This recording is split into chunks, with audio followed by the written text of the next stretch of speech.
Can the Maple Leafs get the best of the Bruins tonight? I think they can if they could take advantage of one particular part of their game. Let's dive into it on today's edition of the Locked On Leafs podcast, part of the Locked On Podcast Network. It's your team every day.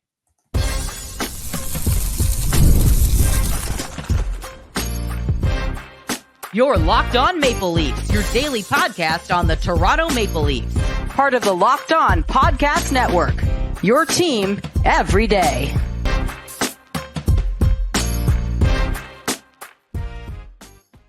Hello and welcome into the Locked On Leafs podcast, a daily Maple Leafs-centric podcast hosted by myself, Mike DiStefano, and my co-host, Dave Morassutti. Today's episode is brought to you by FanDuel. You could start the season with a big return on FanDuel. New customers can place a $5 bet, and you'll get started with $150 in bonus bets if you win your first $5 bet. Visit FanDuel.com to get started. What's going on, Dave? How are you feeling on a Tuesday? I'm feeling good.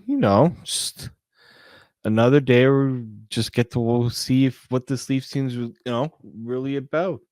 Are they all about their resilient mindset? Because they got the Bruins now. Yeah, and the Bruins have really had their number here over the last couple of years, specifically in the regular season. We know that the Leafs, took them to 7 games in the playoff last year, but they don't have a regular season win against this Bruins club in quite some time. It's been a couple of years. They got swept last year against the Bruins. They lost the last meeting as well, 4-3 in overtime. We all remember that debacle. Austin Matthews giveaway, just that random errant pass to nobody except the Bruins. They lost that game in overtime. So they're looking to definitely bounce back. They've lost a couple in a row here over the weekend, and they had an off day on Monday to regroup, reset. They're back home, and the Leafs hoping to get back into the win column. It's the opposite for the Boston Bruins. This is a team that was reeling a couple of days ago, but really got their act together over the course of the weekend, and they're playing Boston Bruin hockey again, or at least they have been over the last couple of games. Seems like they've found themselves, and they're getting back to that identity with strong goaltending, which is through strong defense, and then timely scoring, which is exactly what they've got. They haven't been blowing out the teams that they were playing, but they're coming back, coming off a weekend in which they won 2-0 and 3-0 back-to-back against the Kraken and the Philadelphia Flyers. That said, Dave, Toronto, much better team than both of those organizations and should give the Bruins a much larger test tonight. Operative word there is should, Dave. Yes, should. And this is a Bruins team that's had a lot of question marks, a lot of, let's say, negative attention thrown their way. First, you had the Brad Marchand, Jim Montgomery, him giving a little bit of a what do you call it, like a push or? Oh, that meant nothing. And then literally, I'm pretty sure that only became a story because they were coming to Toronto. Yeah. If they weren't coming to Toronto in the next game, I doubt that even would have got picked up. Probably I not. really doubt it. And then even on top of that, Marchand factors in on the game winner in overtime against Toronto too. So that quickly put that story to bed. And then, on Sunday you had Pasternak get scratched pretty much, or benched. Sat for a period. So Jim Montgomery is playing those cards right now because the Bruins have not been playing up to snuff. Well, in between those two things happening, they also got dusted 8-2. But was it Carolina they lost 8-2? They got absolutely trounced. Yeah, it was Carolina that lost 8-2 on Halloween night, so on Thursday. So prior to, shutting out Philly and Seattle on back-to-back, they got crushed 8-2 against Carolina.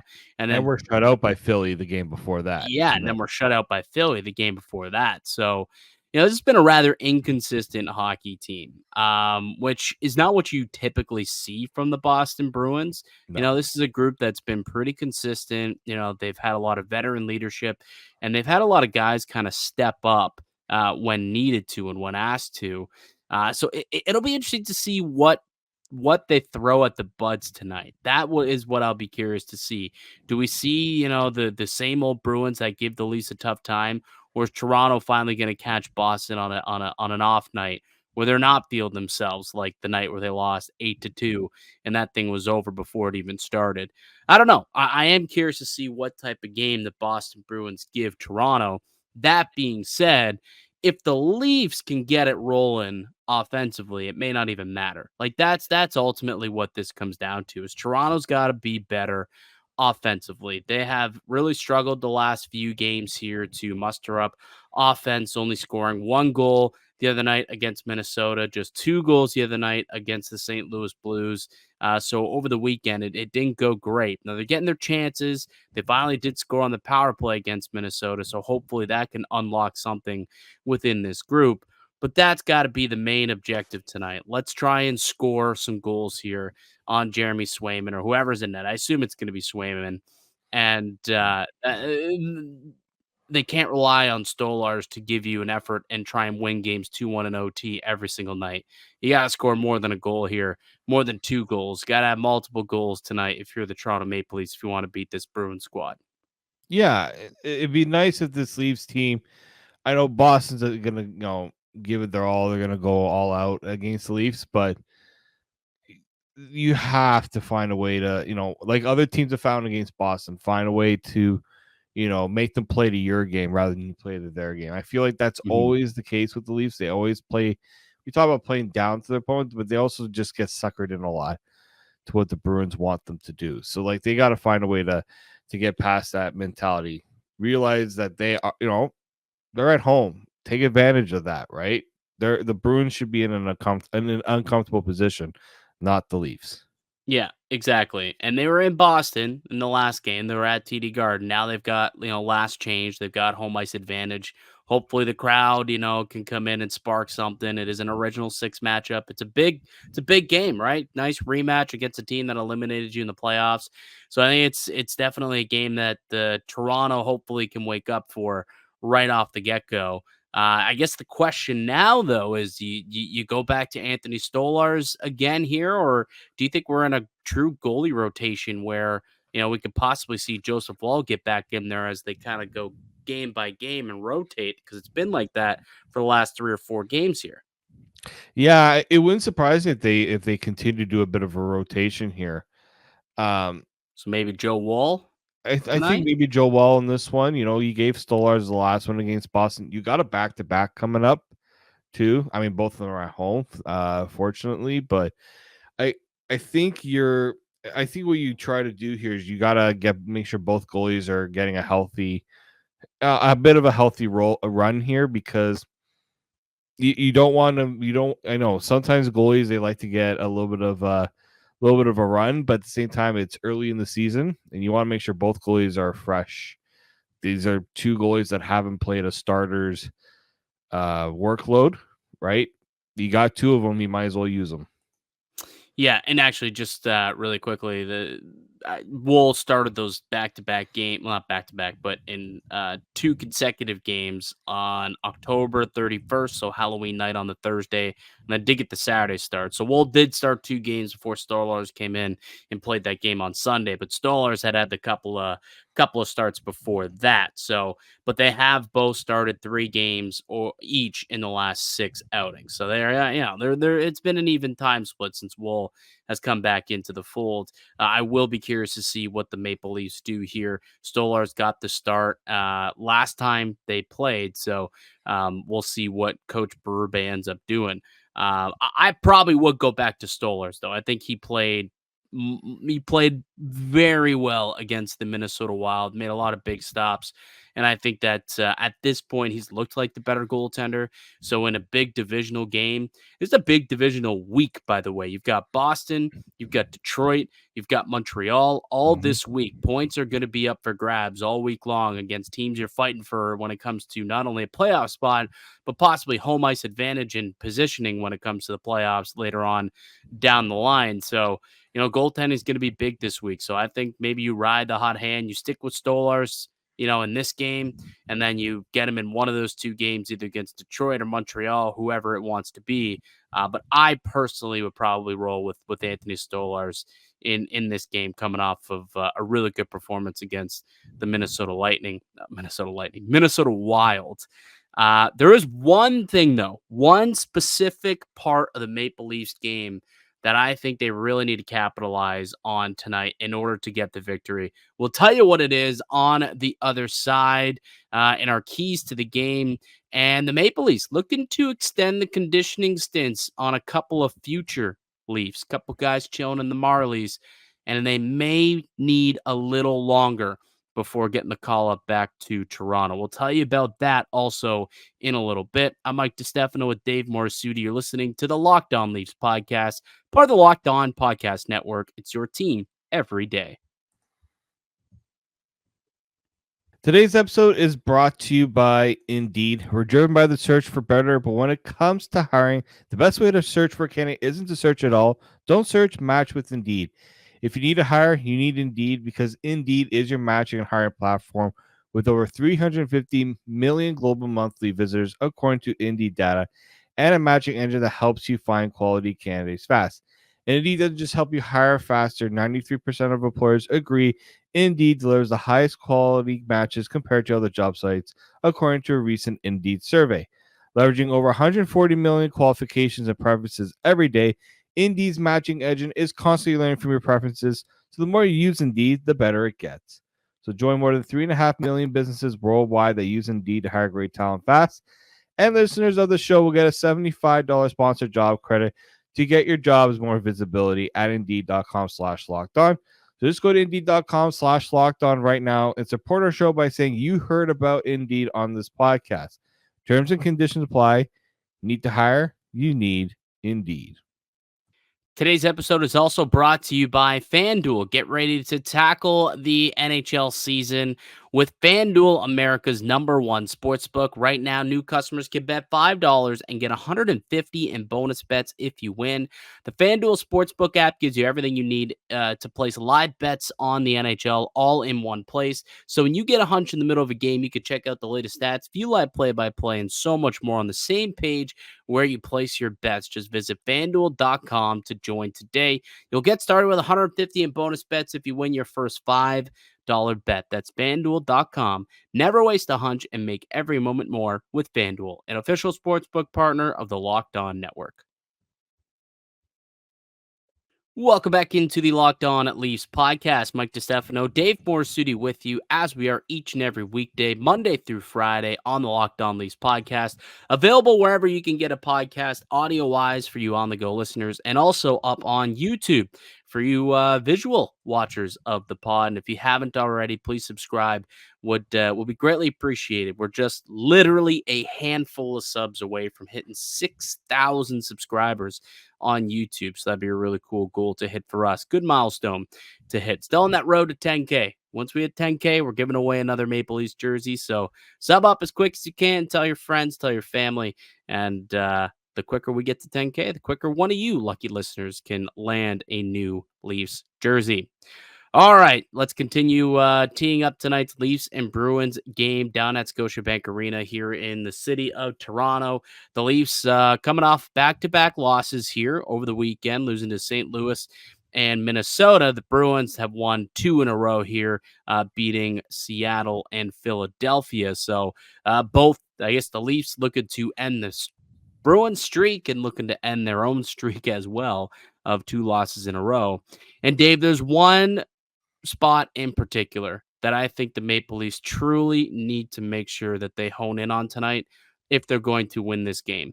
And it's not really one that's going to wow people when I say this, but it is the power play, right? This Maple Leafs team has to capitalize on the Bruins' undisciplined play. So far this year, the Boston Bruins have been the most penalized team in the NHL, and their penalty kill has not been great. It hasn't been terrible, but it hasn't been great. They're only a 78% kill rate. They've given up 12 power play goals already through a dozen games. So, it's there for Toronto if they can get the opportunities and if they can move the puck around and they're going to try out that 5-man forward unit. I would imagine that they had success against Minnesota.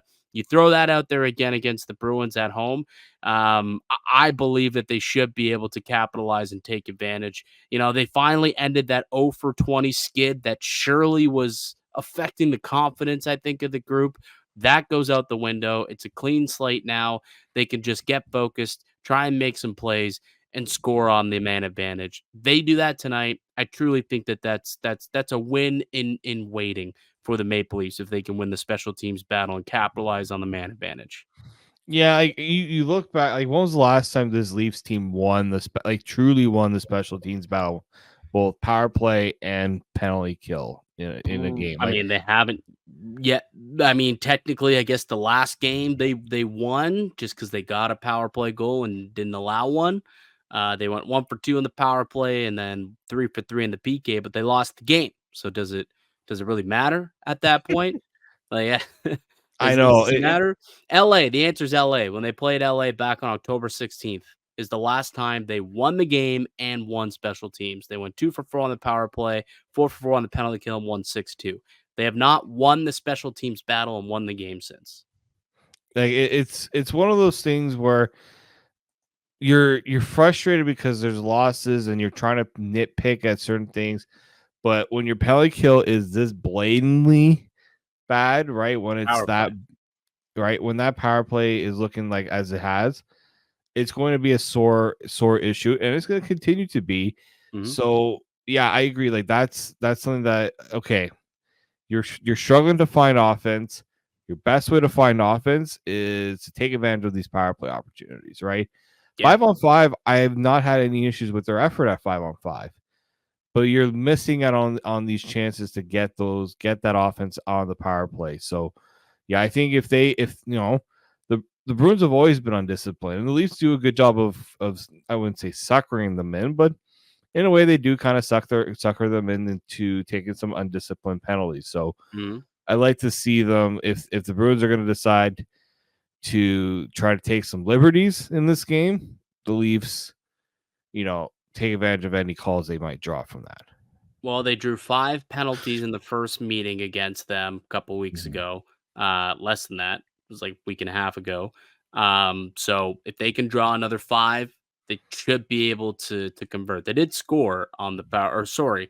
No, that was the opposite. That was the Bruins that drew 5 calls. So they drew 3 penalties against I was Boston gonna in the first go, and we're 0 for 3 in that game. So you're gonna want to. I mean, this is a Boston team that's given up a lot of that has been penalized a lot, and 3 times this year they've given up 3 power play goals in a game.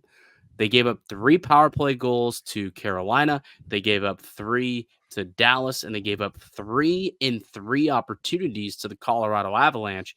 And the one thing that all 3 of those teams have in common, Dave, is they've got a lot of really talented scorers on those teams and on those power play units. Guess what Toronto has? A some lot of talented pretty scorers. Yeah. You would think that they should at some point maybe try putting the puck in the back of the net.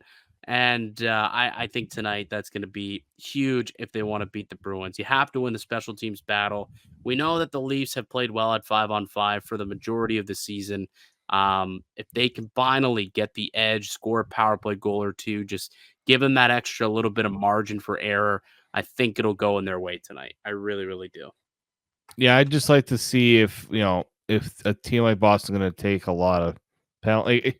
If you get those They're opportunities, the most penalized team in the yeah, NHL to this point, so you have to expect that that's just what Boston is. They're a team that plays on the line, plays on the edge, and the NHL and the officials are kind of have been told to be a little bit more disciplined. Let's promote scoring, get more power plays cooking, and that goes against Boston, which should go for Toronto if that power play plays up to where it can be at the very least.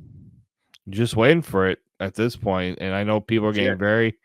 there's a lot of frustration. Look, if people talking about it are frustrated, I can only imagine what the players feel like because we know that that's something that it does weigh on. They'll say that they're not listening to the noise.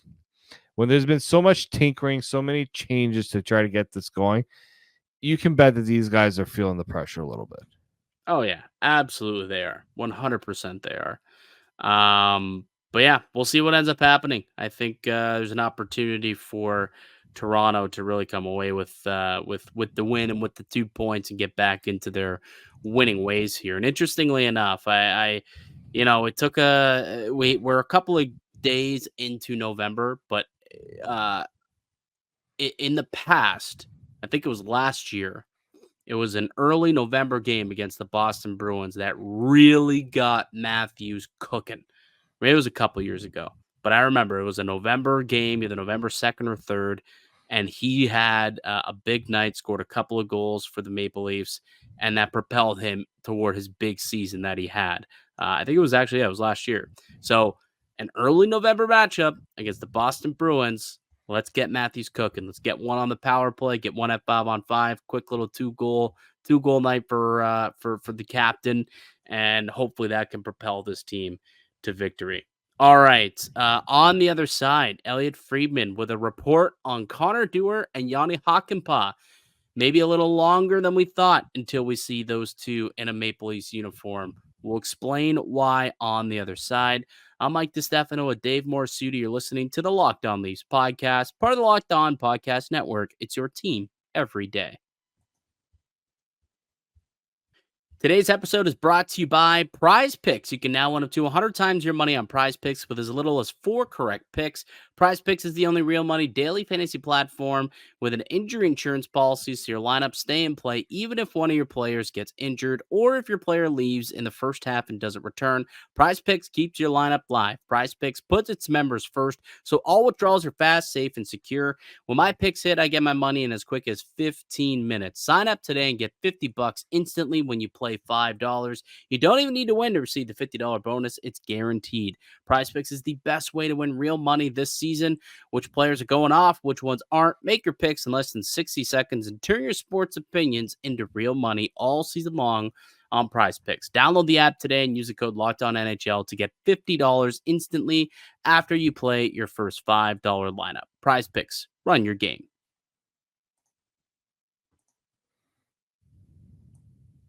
Welcome back into the Locked On Leafs podcast. Mike DiStefano, Dave Morassutti with you as always. Maple Leafs taking on the Boston Bruins tonight, and they will not have Connor Dewar or Jani Hakanpaa in their lineup. Now, they weren't expected to be back in the lineup at this point. They were sent last week on a conditioning stint down to the Marlies, coming off of their LTIR stint to begin the year, and they are allowed to give them 3 games each on the conditioning loan. And so far, they've played just 1 game, and it was in a 4-2 loss to for the Marlies in the AHL. Connor Dewar did have a goal and an assist in that one, so 2-point night for him. Hakanpaa played as well, did not record any points, but did get a shot on goal. So apparently, according to Elliot Friedman, Dave, in his 32 Thoughts piece, he said that the Maple Leafs are hoping to extend the conditioning stints for both Connor Dewar and Jani Hakanpaa from 3 games to 5 games. So they can, I guess, petition to the NHL for an extension in a conditioning loan and plan to do that with both of these players. What do you make of that? I feel like that's happened before. I don't remember which team had done it, but I do remember this being a scenario for a team where there was a player that they had in the AHL. They weren't ready to call them back up yet, so they gave them a few more games in the with the AHL club. And I mean, look, I think it makes. I mean, for the Leafs right now, these guys haven't played any hockey, right? No preseason. Get them up to speed a little bit more, and I don't see why the NHL wouldn't do that. It's not like they're trying to circumvent the cap or anything. They just want to give these guys more play time. And I know that. Is that what you think? You think there's no nefariousness going on here? You think it's just to make sure that they're 100%? Is that what you truly believe here, Dave? Well, I'm sure they wouldn't mind having a few extra days to make a few decisions, but in my opinion, look, John Gruden, the Marlies head coach, said Hakanpaa looked really good, really confident.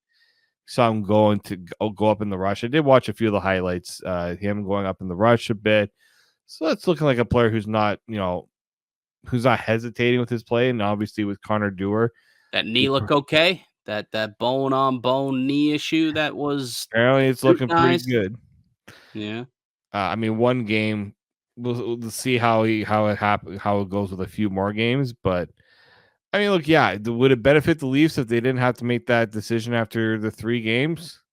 True, yes, but we also know that the decision we've been coming to expect for a bit, right? And like there are players right now on this Leafs team that should be looking over their shoulder, right? With these 2 players coming back. And look, with to me, those 2 aren't the players I'm really concerned about in terms of them coming back. It's actually Jani. It's not Hakanpaa. It's Calle Jarnkrok. That's the one right there where it's like, okay, now we're getting into a true, like, he's got a bigger cap hit than actually his cap hits 2.1. about, 2.1. yeah, right. So that's not an easy one to just throw back into the lineup there. So there's a numbers game coming. Is there any update on Jarnkrok? I've seen nothing. No, he's not skating with the team. He's not. No, like that's why. Like I mean, that's down the road type stuff. Whereas Dewar and Hakanpaa are at least skating, and they're now in the minors, and playing games and seemingly getting ready and prepared to come up and play in the NHL with the Maple Leafs. But yeah, by doing this, if they get that exception and that extension for both Dewar and Hakanpaa, it would extend their loan from November 11th, which would be at the end of the 3-game conditioning stint, and then it could basically kick this roster crunch, not from a cap perspective, but from a numbers perspective, kick that decision down the curb an extra week to November 17th, where both players will be able to get in the full 5 games, and then at that point, Toronto's got to make a decision. Right? Like at that point, they've got to find 2 players on their 23-man active roster that they are either going to have to waive, put them down in the minors, or, possibly make a trade of some kind. Was it last week that Elliot Friedman also had mentioned that possibly Matt Benning, despite being acquired in the Timothy Liljegren trade, could possibly also might not be a long stay in Toronto? That could make some sense if you're looking to bring in a Hakanpaa. Possibly you just find a taker for Benning and that contract, and boom, Hakanpaa takes his spot on the roster. And that's one decision, I guess, that could be made. That's one decision. Maybe that's a decision that requires a little more time to get going, right? I mean, maybe an extra week, possibly. I think when you look at like if you're betting, you want to play, right? Whether that's in the AHL or that's in the NHL. I mean, preferably he wants to be playing in the NHL because that's right. But he's also just, I think the Leafs knew kind of when this was happening that there was going to be some juggling. There's going to have to be some patience, right? Maybe they get betting into a game potentially. That's one thing we haven't. I guess no one's really asked is if there's any potential of him getting into a game, because maybe I do think possibly right. With the way that especially with the way that third pairing is played, I don't see the harm in trying to get this guy in the lineup because you know what, he plays really well in this lineup. You give him a better showcase in a potential trade. Was it against Boston, the game that we saw? Who's their 8th defenseman right now? Like Phil Myers. Was that the Boston game that we saw? Philip Myers. Boston game that he came in over Liljegren. Yeah, so they wanted to get someone else in. So Timmins did not play in that game. They gave it to Myers. Maybe they look at that and they say, maybe we can get Matt Benning a game possibly in this one. Like, obviously they're looking for something else, but maybe like he's not an overly big guy. He's 6'1", 203 pounds, so he's not quite the size of what what Phil Myers is, but he has played a lot in the NHL. Like he's got a lot of NHL games in his career. He plays, a bit more of a defensive game. So possibly could get him in there tonight, maybe a showcase game against the Bruins, see what he's got after, he's had a few practices now with the team at least. So maybe that's, a difference in a lineup change after a couple of losses with Timmins in tow, maybe you look to Matt Benning, and maybe Matt Benning, shows off a little bit more than we thought. And then maybe all of a sudden Timmins finds himself on the block if Benning shows up and shows out. Who knows? You never know what could possibly happen. But yeah, maybe that's something we could see happen tonight. But then there's going to be one other move at some point that's going to have to be made, right? 2 players in, 2 players out. That's where the Leafs are at this point, dollar in, dollar out, player in, player out. That's the way that the Leafs lineup is constructed and going to be, constructed pretty well the rest of the way. So some interesting decisions are going to have to be made, but the Leafs looking like they're going to buy themselves a little bit more time to work through all of that. And maybe there's an injury at some point, prior to that November 17th deadline that make things a little bit easier on them to make said decisions. All right. Anything else you want to get into today before we jet? No. Nothing else? We're good? I think we're good. All righty. Good stuff. That'll do it for us here today on the podcast. I'd like to thank you all for listening and supporting the show. You could subscribe to the Locked On Leafs podcast on all podcasting platforms and receive daily Leafs content. Follow myself on X at Mickey_Canuck. Follow Dave at D_Morassutti. And you can follow the show as well at Locked On Leafs. So we'll be back with another episode for you guys tomorrow to break down Leafs and Bruins tonight, 7 o'clock puck drop at Scotiabank Arena. Go Leafs, go. Enjoy the game tonight, folks. We'll be back tomorrow. Until then, keep it locked right here on Locked On Leafs.